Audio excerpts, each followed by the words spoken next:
નમસ્કાર મિત્રો, શ્રી કૃપાલુ શૈક્ષણિક સંકુલ યુટ્યુબ ચેનલમાં આપનું હાર્દિક સ્વાગત છે। આવા જ એજ્યુકેશનલ વિડીયો જોવા માટે લાઇક, શેર અને સબસ્ક્રાઇબ કરવાનું ભૂલતા નહીં। કેમ છો? મજામાં? આશા રાખું બધા મજામાં જ હશો, કારણ કે આવું સરસ સરસ આપણે ભણવાનું હાલે એ પણ ઘેર બેસીને ભણવાનું છે।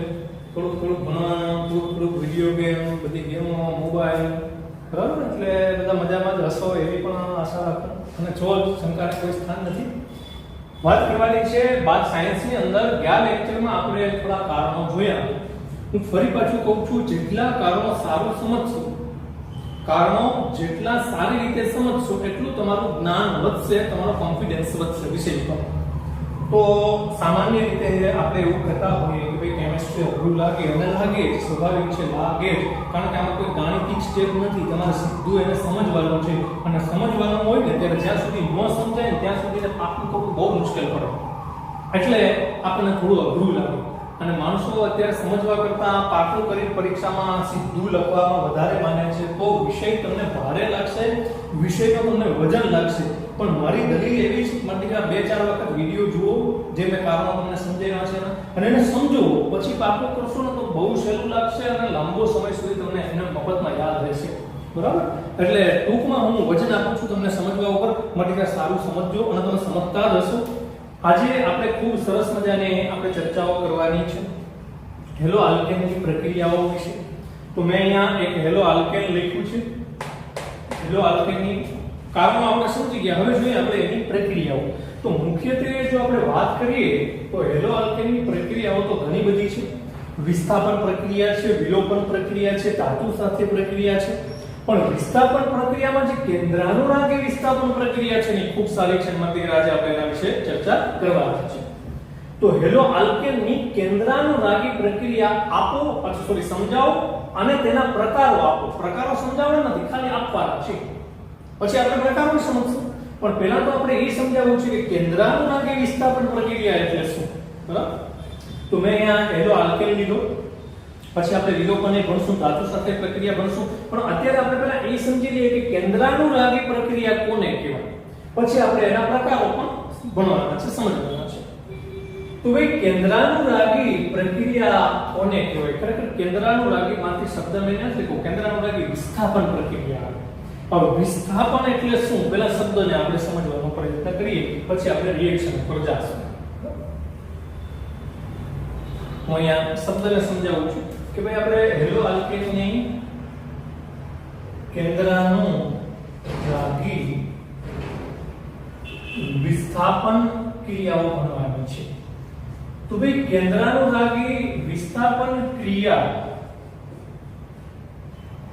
હેલો આલ્કેનની કેન્દ્રાનુરાગી વિસ્થાપન ક્રિયા। તો વિસ્થાપન એટલે શું આપણે બધાને ખબર છે કે કોઈ એક સમૂહ દૂર થાય એની જગ્યાએ બીજો સ્થપાય તો એને વિસ્થાપન કહેવાય। એક ખુરશી ઉપર એક છોકરો બેઠેલો હોય અને એને હું ઊભો કરીને એની જગ્યાએ હું બીજાને બેસાડી દઉં, તો જે નવો બેસાડ્યો ને એના વડે પહેલાનું વિસ્થાપન કર્યું કહેવાય। વિસ્થાપનનો મતલબ થાય કે એકને દૂર કરીને બીજાને સ્થાપન, આને કહેવાય વિસ્થાપન। હવે કેન્દ્રાનુરાગી એટલે શું, તો કે એવો ઘટક કે જેને કેન્દ્ર પ્રત્યે આકર્ષણ, એવો ઘટક કે જેને કેન્દ્ર પ્રત્યે આકર્ષણ હોય। એટલે ભાઈ કેન્દ્ર કેવું હોય? ધન હોય। કેન્દ્ર હંમેશા ધન હોય અને એના પ્રત્યે કોણ આકર્ષાય? મતલબ વિચાર। હાલો આપણે અત્યારે સમજીએ છીએ હેલો આલ્કેનની કેન્દ્રાનુરાગી વિસ્થાપન પ્રક્રિયા, પણ કેન્દ્રાનુરાગી વિસ્થાપન પ્રક્રિયા પછી સમજીએ, પહેલા આપણે આ શબ્દને સમજી લઈએ। એટલે શબ્દને સમજી લ્યો ને એટલે પ્રક્રિયા એમ સમજાઈ જશે, મીનિંગ શું છે એ આપણે સમજીએ। તો વિસ્થાપન એટલે આ બધાને ખબર છે કે કોઈ એકને દૂર કરીને બીજાને સ્થાપીએ તો એને વિસ્થાપન કેવું કહેવાય। પણ કેન્દ્રાનુરાગી ઘટક, હવે આને તો આમ છૂટું લખીએ ને તો આને આમ લખી શકાય કે કેન્દ્રાનુરાગી ઘટક વડે વિસ્થાપન, અને છૂટું આમ લખી શકાય વિસ્થાપન ક્રિયા। લ્યો બે એકથી વાળા આમાં ઘટક શબ્દ ઉમેર્યો, એટલે રિયાલિટી છે યાર। કેન્દ્રાનુરાગી વિસ્થાપન પ્રક્રિયાનો મતલબ આ જ થાય। શું મતલબ થાય કે કેન્દ્રાનુરાગી ઘટક વડે વિસ્થાપન પ્રક્રિયા કરવાની છે। હવે વિસ્થાપન યુ નો દે, એક સમૂહને આપણે સ્થાપી દઈએ અને જ્યાં હતો એને દૂર કરી દઈએ અને અને એની જગ્યાએ નવો સમૂહ સ્થાપીએ આપણે તો એને વિસ્થાપન કહેવાય. એ આપ બધા જાણો છો.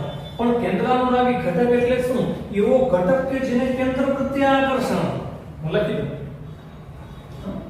એવો ઘટક કે જેને કેન્દ્ર પ્રત્યે આકર્ષણ હોય. તો ભાઈ કેન્દ્ર પ્રત્યે આકર્ષણ કોને હોય? માત્ર વિચારો છો ને, કારણ કે કેન્દ્ર તો હંમેશા ધન જ હોય અને એના પ્રત્યે આકર્ષણ કોને હોય? તો કે એના પ્રત્યે આકર્ષણ ઋણને હોય. એટલે કેન્દ્રાનુરાગી ઘટક નો મતલબ થાય ઋણ આયન. એટલે આ જે વાત છે એને એકદમ સાદી ભાષામાં જો મારે લખવી હોય તો હું એમ લખી શકું કે ઋણ આયન વડે વિસ્થાપનની ક્રિયા. સમજો, હજી તો હું ખાલી શબ્દ જ સમજાવું છું, પછી આપણે સમજીએ.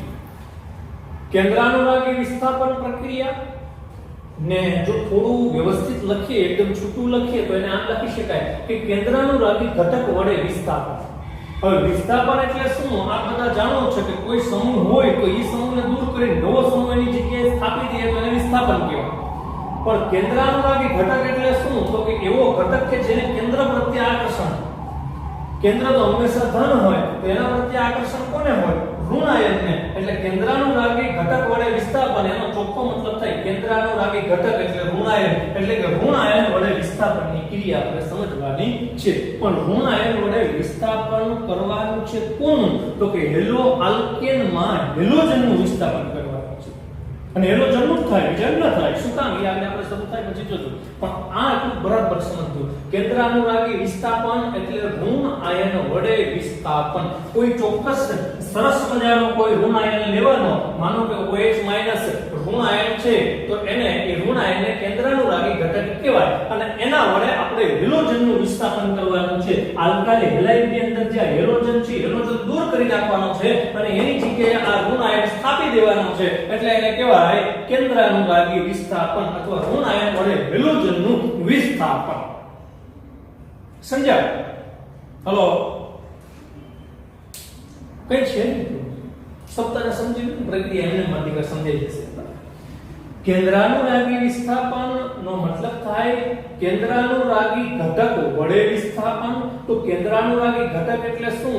એવો ઘટક કે જેને કેન્દ્ર પ્રત્યે આકર્ષણ હોય. એટલે કેન્દ્ર હંમેશા ધન હોય અને એના પ્રત્યે આકર્ષણ ઋણને જ હોય. તો કેન્દ્રાનુરાગીનો ચોખ્ખો મતલબ થાય ઋણ આયન. કેન્દ્રાનુરાગી વિસ્થાપન એટલે કે ઋણ આયન વડે વિસ્થાપન. પણ કોનું? મારું નહીં.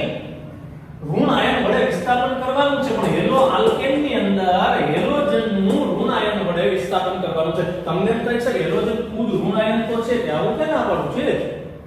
હેલોજન ખુદ ઋણ આયન છે, પણ હેલો આલ્કેનમાં જે હેલોજન છે એને દૂર કરી દેવાનો છે અને એની જગ્યાએ કોઈ સારો પ્રબળ ઋણ આયન જો આપણે સ્થાપી દઈએ તો કહેવાય કે ઋણ આયન વડે મેં હેલોજનનું વિસ્થાપન કર્યું. હવે ઋણ આયનને ઋણ આયન નથી કહેતા, એની બદલે આપણે એને કહીએ કેન્દ્રાનુરાગી ઘટક.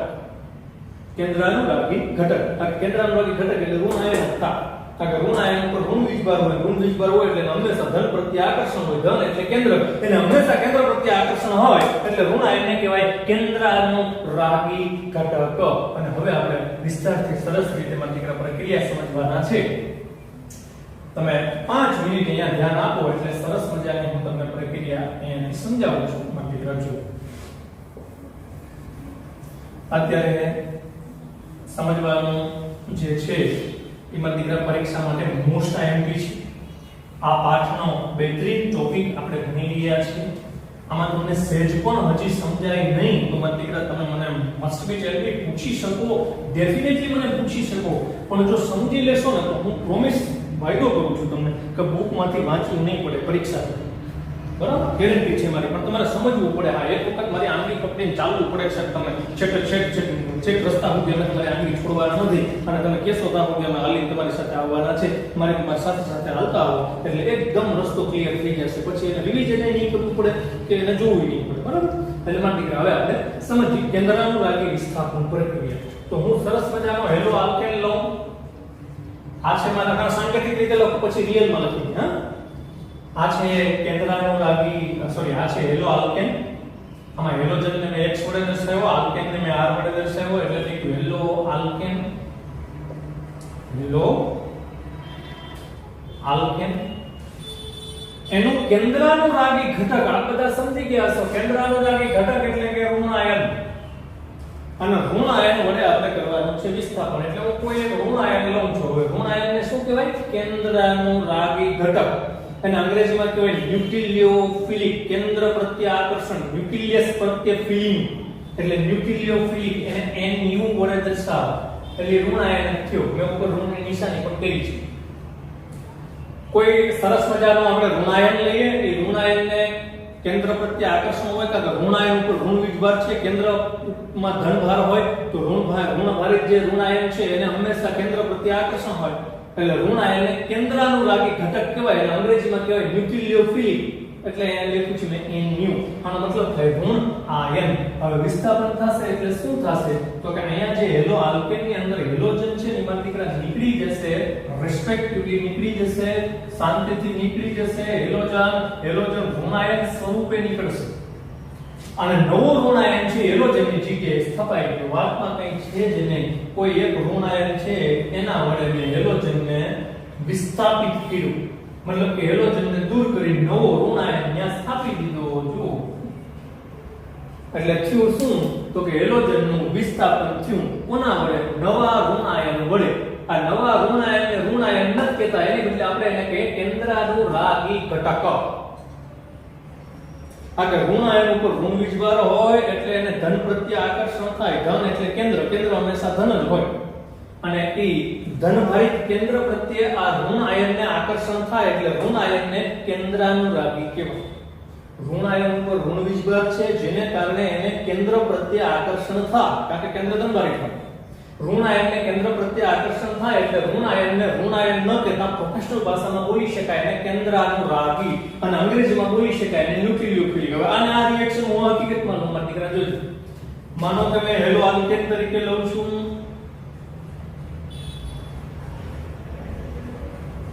ક્લોરોમિથેન, આના ત્રણ હાઇડ્રોજન મેં છૂટા બતાવ્યા. ઋણાયન તરીકે હું જો OH- લઈ લઉં તો શું થાય? તો કે આ ઋણાયન છે ન્યુક્લિયોફિલિક, બરાબર ને? અહીંયા આ બે એક જ છે. અંગ્રેજીમાં ન્યુક્લિયોફિલિક કહેવાય, ગુજરાતીમાં આપણે એને ઋણાયન કહીએ. તો થાશે શું? અહીંયાથી આ હેલોજન છે ક્લોરીન, એ દૂર થઈ જશે અને OH ક્લોરીનની જગ્યાએ સ્થપાઈ જશે. એટલે કાર્બનના જે ત્રણ હાઇડ્રોજન છે એ તો મને દીકરા એમ જ રહેવાનો છે. પણ હેલોજન નીકળી ગયો, નવો છોકરો આવ્યો એટલે કે જૂના છોકરાને ખુરશી ઉપરથી ઊભો કરી દીધો, નવા છોકરાને એની જગ્યાએ બેસાડી દીધો. બસ વાત જ થઈ. એક સમૂહનું બીજા સમૂહ વડે વિસ્થાપન કર્યું કહેવાય. નવો સમૂહ આવ્યો એટલે જૂનો સમૂહ હતો એને નીકાળી દીધો, ત્યાંથી દૂર કરી દીધો, અને નવો સમૂહ ત્યાં સ્થાપી દીધો. નવો સમૂહ ત્યાં સ્થપાઈ ગયો જો, અને હેલોજન દૂર થઈ ગયો, ઋણાયન સ્વરૂપે થઈ ગયું વિસ્થાપન. એટલે આમાં આપણે હેલો આલ્કેનમાંથી આલ્કોહોલ મળી ગયો, નીકળ્યો. આમ કોઈ ઋણાયન વડે હેલો આલ્કેનમાંના હેલોજનને આપણે દૂર કરી દઈએ અને આવનારા ઋણાયનને ત્યાં સ્થાપી દઈએ તો એને કહેવાય હેલો આલ્કેનની કેન્દ્રાનુરાગી વિસ્થાપન પ્રક્રિયા. ટૂંકમાં વાત છે. અવશિષ્ટ સમૂહ કહેવાય, દૂર થનારો સમૂહ. હેલોજન દૂર થાય તો દૂર જ થાય ને હેલોજન, તો બીજું આપણે દૂર થાય? હેલોજન દૂર થવાનો છે, કારણ કે બીજો ઓપ્શન જ નથી. નવો ઋણાયન આવશે એટલે પ્રબળતા કાર્બન સાથે જોડાવાની વૃત્તિ, નવા ઋણાયનની કાર્બન સાથે જોડાવાની વૃત્તિ ક્લોરીન કરતા વધારે છે, હેલોજન કરતા વધારે છે. એટલે હેલોજનને ફંગોળી દેશે, પોતે ત્યાં જોડાઈ જશે. એટલે OH વડે ઋણાયન વડે આ ક્લોરીનનું થયું વિસ્થાપન, હેલોજનનું થયું વિસ્થાપન. ઋણાયન વડે વિસ્થાપન થયું એમ નથી બોલતા, પ્રોફેશનલ રીતે બોલે. કેન્દ્રાનુરાગી ઘટક વડે વિસ્થાપન થયું એટલે એને કેન્દ્રાનુરાગી વિસ્થાપન પ્રક્રિયા કહેવાય. આના માટે દીકરાઓ બે પ્રકાર છે. એક છે SN1 અને બીજો છે SN2. ઋણાયન વડે જે હેલો આલ્કેનનું આપણે વિસ્થાપન કરીએ છીએ, ઋણાયન વડે હેલો આલ્કેનમાં હેલોજનનું જે વિસ્થાપન કરીએ એ પ્રક્રિયાને કેન્દ્રાનુરાગી વિસ્થાપન પ્રક્રિયા કહેવાય. એના માટે દીકરા બે પ્રકાર છે, SN1 ને SN2. હવે જો આ છે ને અંગ્રેજી નામ છે. વિસ્થાપન પ્રક્રિયા છે કેન્દ્રાનુરાગી વિસ્થાપન પ્રક્રિયા. વિસ્થાપન પ્રક્રિયાને સબસ્ટિટ્યુશન કહેવાય અંગ્રેજીમાં. કેન્દ્રાનુરાગી વિસ્થાપન એનું અંગ્રેજી છે અને પહેલા બે શબ્દો છે. ઘણાને એ ખબર નથી કે એસએન એટલે શું. એસએન કોઈ તત્વ હશે એનું હશે એવું નથી કે કેન્દ્રાનુરાગી વિસ્થાપન. કેન્દ્રાનુરાગી એટલે ન્યુક્લિયોફિલિક, વિસ્થાપન એટલે સબસ્ટિટ્યુશન નો એસ છે. સબસ્ટિટ્યુશન ઓફ ન્યુક્લિયોફિલિક, કેન્દ્રાનુરાગી વિસ્થાપન, આ એના બે શબ્દો છે. કેન્દ્રાનુરાગી વિસ્થાપન અને અંગ્રેજીમાં શું બોલાય? ન્યુક્લિયોફિલિક સબસ્ટિટ્યુશન. તો ન્યુક્લિયોફિલિક નો એન, વિસ્થાપન એટલે સબસ્ટિટ્યુશન નો એસ, પણ SN એટલે સબસ્ટિટ્યુશન ઓફ ન્યુક્લિયોફિલિક એવું બોલી શકાય. સબસ્ટિટ્યુશન ઓફ ન્યુક્લિયોફિલિક એટલે કે કેન્દ્રાનુરાગી ઘટક વડે હેલોજનનું જે આપણે વિસ્થાપન કરીએ એને કેન્દ્રાનુરાગી વિસ્થાપન પ્રક્રિયા કહેવાય. અને કેન્દ્રાનુરાગી વિસ્થાપન પ્રક્રિયાનું આ ટૂંકું નામ લખેલું છે. S એટલે સબસ્ટિટ્યુશન એટલે વિસ્થાપન, અને ન્યુક્લિયોફિલિક નો N એટલે SN, બરાબર? અને એના બે પ્રકાર છે, SN1 અને SN2. હવે એ બે પ્રકારો કઈ રીતે છે, આ કેવા પ્રકારો છે, એમાં શું છે શું નહીં આપણે પછી ભણવાના છે. પણ અત્યારે આપણે વાત કરી કે તેના પ્રકારો આપો, એટલે મેં આ પ્રકારો આપી દીધા કે કેન્દ્રાનુરાગી વિસ્થાપન પ્રક્રિયાના બે પ્રકાર છે, SN1 ને SN2. Substitution of nucleophilic 1, substitution of nucleophilic 2. હવે આ કઈ રીતે છે એ પછીના લેક્ચરમાં આપણે તમને ભણાવીશ. પણ એક વિશેષ તમારે વાત અહીંયા યાદ રાખવાની છે કે અહીંયા તમે જે ઋણાયન વડે હેલોજનનું વિસ્થાપન કરો કે ઋણાયનને શું કહેવાય? ગુજરાતીમાં એને શું કહેવાય? કેન્દ્રાનુરાગી ઘટક. હમણાં સમજાયું ને આગળ મેં એને શું કહેવાય? કેન્દ્રાનુરાગી ઘટક. અંગ્રેજીમાં એને શું કહેવાય? ન્યુક્લિયોફિલિક. કેન્દ્રાનુરાગી ઘટકને કહેવાય ન્યુક્લિયોફિલિક. હવે એમાં જો ઋણાયન તરીકે બે વસ્તુ હોય, જો એક સાયનાઇડ ઋણાયન હોય તો તમારે એમાં યાદ રાખવું પડશે કે ઋણાયન તરીકે અહીંયા જે મેં OH લીધો ને, OH ની જગ્યાએ જો તમે Cn લીધો ને, સાયનાઇડ ઋણાયન, તો એમાં અહીંયા તો ફિક્સ છે કે આ જે ઋણાયન લીધો એમાં ઓક્સિજન ને હાઇડ્રોજન છે. વાતને સાંભળજો બરાબર ધ્યાનથી. ઓક્સિજન ને હાઇડ્રોજનમાંથી ઓક્સિજન છે ને ઈ કાર્બન સાથે જોડાશે. આલ્કાઇલ સમૂહના કાર્બન સાથે ઓક્સિજન જોડાશે. જો ઓક્સિજન આલ્કાઇલના કાર્બન સાથે જોડાનો, હાઇડ્રોજન ક્યારેય ન જોડાય. આ એવો ઋણાયન છે કે એમાંથી એક જ પરમાણુ આલ્કાઇલના કાર્બન સાથે જોડાઈ શકે. આ એવો ઋણાયન છે કે એના બે પરમાણુ આલ્કાઇલના કાર્બન સાથે જોડાઈ શકે. હું આલ્કાઇલનો કાર્બન અહીંયા લખું તો અહીંયા બે પરિસ્થિતિ થાય. જો આલ્કાઇલનો કાર્બન, બરાબર મારા દીકરા ધ્યાનથી જોજો, આ આલ્કાઇલ સમૂહનો કાર્બન છે કે જેનું સંકરણ sp3 છે, એમની સાથે આ જે Cn છે ને એ કાર્બન થી પણ જોડાઈ શકે અને નાઇટ્રોજન થી પણ જોડાઈ શકે. Cn જે ઋણાયન છે આ એવો કેન્દ્રાનુરાગી ઘટક છે, એવો ન્યુક્લિયોફિલિક છે. તમે કેન્દ્રાનુરાગી ઘટક બોલો કે ન્યુક્લિયોફિલિક બોલો બે એક જ થાય. તમે ત્રણ વસ્તુ, તમે ઋણાયન કયો, તમે કેન્દ્રાનુરાગી ઘટક કયો એને, કે ન્યુક્લિયોફિલિક. કેન્દ્રાનુરાગી ઘટક નું અંગ્રેજી થાય ન્યુક્લિયોફિલિક, અને કેન્દ્રાનુરાગી ઘટક કે ન્યુક્લિયોફિલિક બે એક જ થયું, એક ગુજરાતી ને એક અંગ્રેજી, અને ઈ એટલે ઋણાયન. એટલે તમે ઋણાયન બોલો કે કેન્દ્રાનુરાગી ઘટક બોલો કે ન્યુક્લિયોફિલિક કયો, બધું એક જ થયું. ટૂંકમાં ઋણાયન આ એવો ઋણાયન છે કે જે કાર્બન થી પણ આલ્કાઇલ સાથે જોડાઈ શકે અને નાઇટ્રોજન થી પણ આલ્કાઇલ સાથે જોડાઈ શકે. જો એને આ રીતે પણ લખી શકાય, આ આલ્કાઇલ સમૂહનો જે કાર્બન છે એની સાથે નાઇટ્રોજન થી પણ જોડાઈ શકે. સોરી, નાઇટ્રોજન થી પણ જોડાઈ શકે. જો Cn એ આલ્કાઇલ સમૂહ સાથે કાર્બન થી જોડાશે, જો એ કાર્બન થી જોડાય ને તો એને આલ્કાઇલ સાયનાઇડ બોલાય. Cn ઋણાયન કાર્બન થી આલ્કાઇલ સમૂહ સાથે જોડાય તો એને આલ્કાઇલ સાયનાઇડ બોલાય, અને જો એ નાઇટ્રોજન થી જોડાય તો એને આઇસોસાયનાઇડ બોલાય.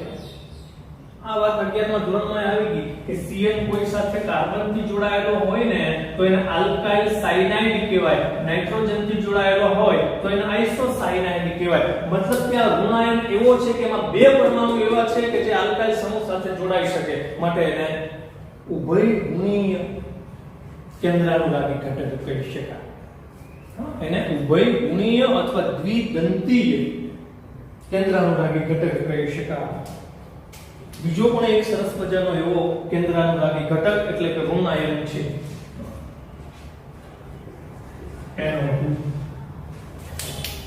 એમાં પણ તમે જુઓ, જો એ આલ્કાઇલ સાથે નાઇટ્રોજન થી જોડાય તો પણ ચાલે, એમાં નાઇટ્રોજન છે એ પણ આલ્કાઇલ સાથે જોડાઈ શકે, અને એમાં જે ઓક્સિજન છે એ પણ આલ્કાઇલ સાથે જોડાઈ શકે. આ એનો ટૂથ છે પણ એનો ટુ ઓક્સિજન થી આલ્કાઇલ સાથે જોડાયેલો છે. આ એનો ટૂથ છે પણ એ નાઇટ્રોજન થી આલ્કાઇલ સાથે જોડાયેલો છે. જો એ નાઇટ્રોજન થી આલ્કાઇલ સાથે જોડાય તો એને નાઇટ્રો આલ્કેન કહેવાય. નાઇટ્રો આલ્કેન કહેવાય. અને જો ઓક્સિજન થી જોડાય તો એને આલ્કાઇલ નાઇટ્રાઇટ કહેવાય. બરાબર શબ્દ વચ્ચે ભેદ સમજો. એવો ઋણ આયન છે, એવો કેન્દ્રાનુરાગી ઘટક છે, એવો ન્યુક્લિયોફિલિક છે. તમે ન્યુક્લિયોફિલિક કયો, કેન્દ્રાનુરાગી ઘટક કયો કે ઋણ આયન છે તો એ ઋણ આયન હતું. આ એવો ઋણ આયન છે કે એમાંના બે પરમાણુ થી તે આલ્કાઇલ સાથે જોડાઈ શકે. આ એવો ઋણ આયન છે કે જેમાં માત્ર એક જ પરમાણુ એવો છે કે જે આલ્કાઇલ સાથે જોડાઈ શકે. ચારે ઋણ આયન છે, ઓલાય ઋણ આયન. આ એક કેન્દ્રાનુરાગી ઘટક છે, ઓલાય કેન્દ્રાનુરાગી ઘટક છે. પણ આ એક દંતીય કેન્દ્રાનુરાગી ઘટક છે, ઓલા દ્વિદંતીય કેન્દ્રાનુરાગી ઘટક છે. વાત એટલી કે આ એવો ઋણ આયન છે કે એમાં એક જ પરમાણુથી આલ્કાઇલ સાથે જોડાઈ શકે, ઓલો બે પરમાણુથી આલ્કાઇલ સાથે જોડાઈ શકે. એને દ્વિદંતીય પણ કહી શકાય, એટલે ઉભયગુણીય ન્યુક્લિયોફિલિક કહેવાય. ઋણ આયન આપણે ઋણ આયન નથી કહેતા, બુકમાં તમને સમજાય એટલે ઋણ આયન કહો, બાકી તમારે કેન્દ્રાનુરાગી જ કહેવાય અથવા ન્યુક્લિયોફિલિક જ કહેવાય.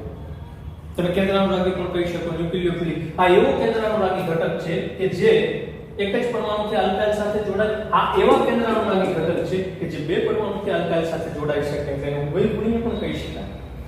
હવે તમારે એમાં યાદ રાખવાનું છે કે એનો જો નાઇટ્રોજનથી આલ્કાઇલ સાથે જોડાય તો એને નાઇટ્રો આલ્કેન કહેવાય, અને જો ઓક્સિજનથી જોડાય તો એને આલ્કાઇલ નાઇટ્રાઇલ કહેવાય. Alkyl nitrite. મોસ્ટ આઈએમપી પરીક્ષામાં તમને આ પૂછશે. પેપર થોડું સરસ નીકળે એટલે આ પૂછે.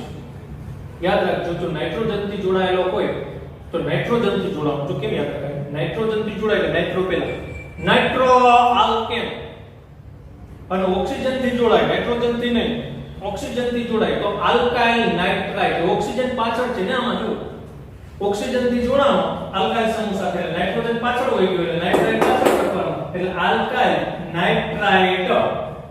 નાઇટ્રોજનથી જોડાય તો નાઇટ્રોજન આગળ હોય એટલે નાઇટ્રો આલ્કેન. એવી રીતે માત્ર એને યાદ રાખજો. બરાબર? આશા રાખું બરાબર સમજ્યા હશો. આ એક કેન્દ્રાનુરાગી પ્રક્રિયા વિશે આપણે ઉપર છેલ્લી બધી માહિતી મેળવી. હવે આપણે એના બે પ્રકાર ભણવાના છે ડિટેલની અંદર. નેક્સ્ટ લેક્ચરની અંદર હું ભણાવી. SN નો મતલબ થાય સબસ્ટિટ્યુશન ઓફ ન્યુક્લિયોફિલિક, એટલે કે કેન્દ્રાનુરાગી ઘટક વડે વિસ્થાપન. વિસ્થાપન એટલે સબસ્ટિટ્યુશન, એનો S મૂકેલો છે. વિસ્થાપન એટલે સબસ્ટિટ્યુશન, એનો S. ન્યુક્લિયોફિલિક કેન્દ્રાનુરાગી ક્રિયા એટલે એનો N. SN નો મતલબ થાય સબસ્ટિટ્યુશન ઓફ ન્યુક્લિયોફિલિક 1 અને 2. ડિટેલમાં આપણે ભણશું, પણ આવતા લેક્ચરની અંદર આ સરસ માહિતી છે, મને યાદ રાખજો. આ તો બધાને ખબર જ હશે કે આને સાઇનાઇડ કહેવાય, આને આઇસોસાયનાઇડ કહેવાય. આ એક નવું છે એટલે મારા દીકરાને યાદ રાખજો. બરાબર? આને કહેવાય નાઇટ્રો આલ્કેન, આને કહેવાય આલ્કાઇલ નાઇટ્રાઇટ. કેન્દ્રાનુરાગી ઘટક એટલે ઋણ આયન. ઋણ આયનમાં પાછા બે પ્રકાર પડે. એવા ઋણ આયનો કે જેમાં એક જ પરમાણુ એવો હોય કે જે આલ્કાઇલ સાથે જોડાઈ શકે તો એને સામાન્ય કેન્દ્રાનુરાગી ઘટક કહેવાય. એવા ઋણ આયનો કે જેમાં બે બે પરમાણુ છે કે જે આલ્કાઇલ સાથે જોડાઈ શકે તો એને સામાન્ય કેન્દ્રાનુરાગી ઘટક ન કહેવાય. એને સામાન્ય કેન્દ્રાનુરાગી ઘટક નહીં કહી શકીએ, એને ઉભયગુણીય કેન્દ્રાનુરાગી ઘટક કહેવાય, અથવા એને દ્વિદંતીય કેન્દ્રાનુરાગી ઘટક કહેવાય. આટલું માહિતી માં દીકરા પહેલા સમજી લ્યો, પછી આપણે વિશેષ ડિટેલમાં જે આગળ જાશું. બરાબર? અસ્તુ. જય ભારત.